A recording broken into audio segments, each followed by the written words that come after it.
वे अर्जुन से कहते हैं कि मैं तुम्हें यह परम रहस्य इसलिए प्रदान कर रहा हूँ क्योंकि तुम मेरे भक्त तथा मित्र हो। इसका तात्पर्य यह है कि भगवत गीता एक ऐसा ग्रंथ है जो विशेष रूप में भागवत को लिए भगवत भक्त के निमित्त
दूसरी बात, कोई सक्रिय अवस्था में भक्त हो सकती है। तीसरी बात, कोई सखा रूप में भक्त हो सकता है। चौथी बात, कोई माता या पिता के रूप में भक्त हो सकता है।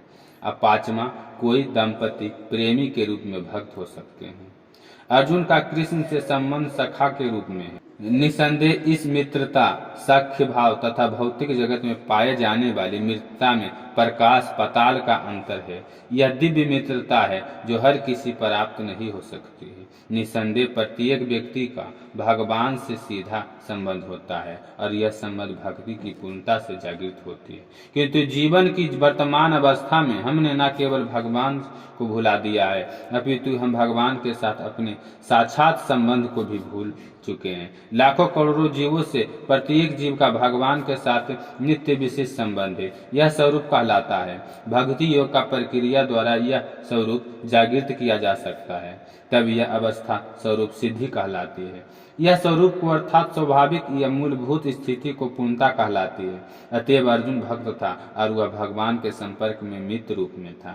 हमें इस बात से विशेष ध्यान देना चाहिए कि अर्जुन भागवत गीता को किस तरह ग्रहण किया। इसका वर्णन 10वें अध्याय में इस प्रकार हुआ है। परम ब्रह्म परम धाम पवित्रम परम भगवान पुरुषम साक्षातम दिव्यादिदेवम विभुभुम अहुस्ताभिश्रम सर्वे देवर्षराधस्था असितो देवलो व्यासम सोमवै चै पर बीवीसी में सर्व में तूदम मन्ये सन्नमावदसि केशव नाहि ते भगवनवृत्ति विदुर देवा ना दानवा। अर्जुन ने कहा, आप भगवान परम धाम पवित्रता परम सत्य हैं।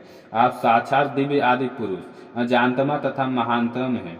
नारद अहिस देव तथा व्यास जैसे समस्त महामुनि आपके विषय में इस सत्य की पुष्टि करते हैं और आप स्वयं उससे इसी से घोषणा कर रहे हैं। हे कृष्ण, आपने जो कुछ कहा है उसे पूर्ण रूप से मैं सत्य मानता हूँ। हे प्रभु, ना तो देवता और ना ही असुर ही आपके व्यक्तित्व को समझ सकते हैं।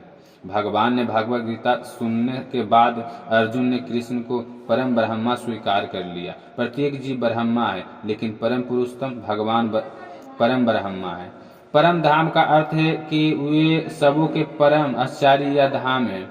पवित्रम का अर्थ है कि वे शुद्ध हैं, भौतिक कल्प में मुक्त है। पुरुषोत्तम का अर्थ है कि वे परम पश्चात साक्षात्तम अर्थात आदि सनातनम दिव्य अर्थातम दिव्य आदि देवम भगवान अर्जम अजंता तथा भीम अर्थात महानतम है।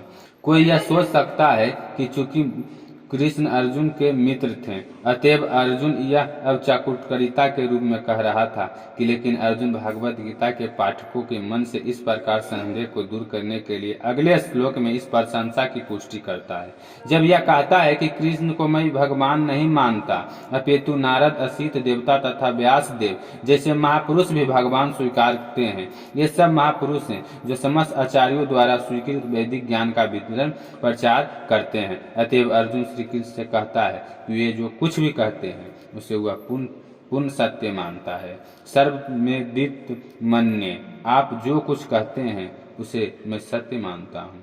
अर्जुन यह भी कहता है कि भगवान को व्यक्तित्व को समझ पाना बहुत कठिन है, यहाँ तक कि बड़े बड़े देवता भी उन्हें नहीं समझ पाते हैं। अतएव मानव मात्र भक्त बन बिना भगवान श्री कृष्ण को कैसे समझ सकता है। अतः भगवत गीता को भक्ति भाव को ग्रहण करना चाहिए।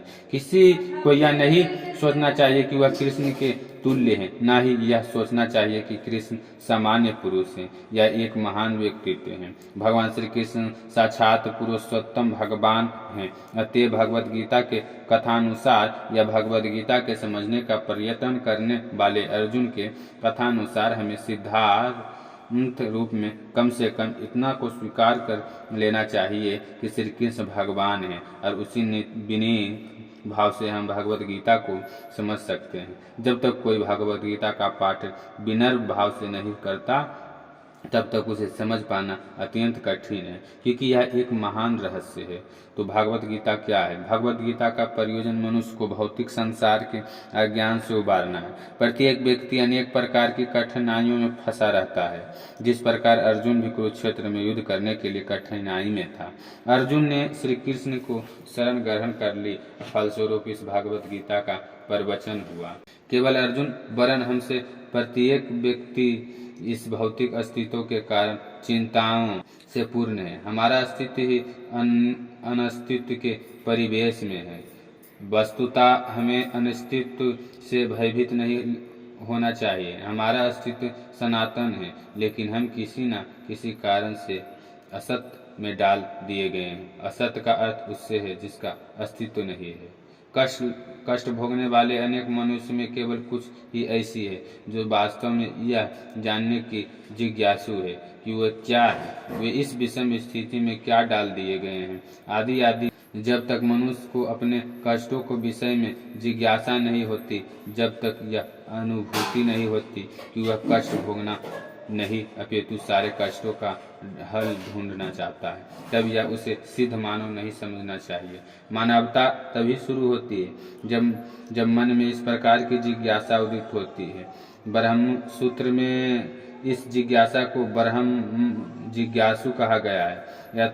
यथातो ब्रह्मा जिज्ञासा। मनुष्य के सारे क्रियाकलाप असफल माने जाने चाहिए यदि वह ब्रह्मा के स्वभाव के विषय में जिज्ञासा न करे। अतएव जो लोग यह प्रश्न करना प्रारंभ कर देते हैं वो क्यों कष्ट उठा रहे हैं, वे कहाँ से आए हैं और मृत्यु के बाद कहाँ जाएंगे, वही भगवत गीता को समझने का सुपात्र विद्यार्थी है। निष्ठावान विद्यार्थी भगवान के प्रति सादर भाव भी होना चाहिए। अर्जुन ऐसा ही विद्यार्थी है। जब मनुष्य जीवन के वास्तविक प्रयोजन का भूल जाता है तो भगवान किसी विशेष रूप से उसी उद्देश्य को पूर्ण स्थापना के लिए अवतार लेते हैं। तब भी असंख्य जागृत हुए लोगों में से कोई एक होता है जो वास्तव में अपनी स्थिति को जान पाता है, और भगवत गीता उसी के लिए कही गई है। परस्तः हम अविधा रूपी बाघिन के द्वारा निगल लिए गए हैं, लेकिन भगवान जीवों पर विशेषतया मनुष्य पर कृपालु हैं। इसी उद्देश्य से उन्हें अपने मित्र अर्जुन को अपना शिष्य बनाकर भागवत गीता का प्रवचन किया। भगवान कृष्ण का पार्षद होने का कारण अर्जुन समस्त अज्ञान अविधा से मुक्त था, लेकिन कुरुक्षेत्र के युद्ध स्थल में उसे अज्ञान में डाला दिया गया ताकि वह भगवान कृष्ण ने जीवन की समस्याओं को विषय में प्रसन्न करे, जिससे भगवान उनका व्याख्या भावी पीढ़ियों से मनुष्य के लाभ के लिए कर दें और जीवन का योजना का निर्धारण कर दें। तब मनुष्य तदनुसार कार्य कर पाएंगे और मानव जीवन को उद्देश्य को पूर्ण कर सकेंगे। भगवत गीता का विषय वस्तु में 5 मूल अत्यंतों का ज्ञान निहित है। सर्वप्रथम ईश्वर के विज्ञान की ओर फिर जीवों के फलस्वरूप स्थिति को विवेचना हो गई है। ईश्वर का अर्थ नित्यंता है और जीवों का अर्थ है नियंत्रित आदि। जीव यह कहे कि यह नियंत्रित नहीं अपितु स्वतंत्र है तो वह पागल है। जीव सभी प्रकार से कम बद्ध जीवन में तो नियंत्रित है।